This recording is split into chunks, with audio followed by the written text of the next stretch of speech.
to invite you for the next hour or so, live from our studios here at the ABS. Ina-istorya ka, dili ka naman nakikinig. Bakit ako magagalit sa'yo? Gusto niyo ng fried egg. Fried eggs na tupimol? Sa nonsense. It's 12 noon. Welcome to Student Canteen. Send the Filipino at the tip of his tongue if he connects with a big one. It's one small step for man, one giant leap for mankind. The entire Philippines under martial law.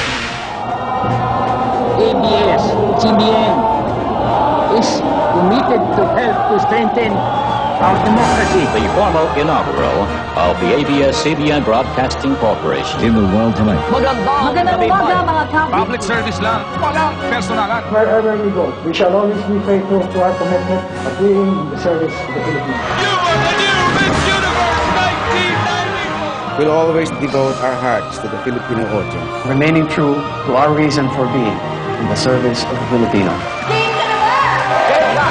Dear Charo, kami ang inyong sandigan ng katotohanan.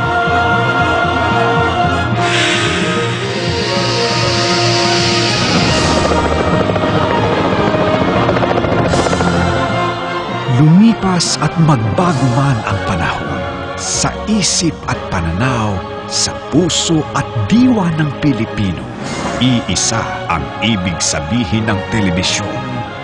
ABS-CBN, 50 taon nang naglilingkod sa sambayanang Pilipino.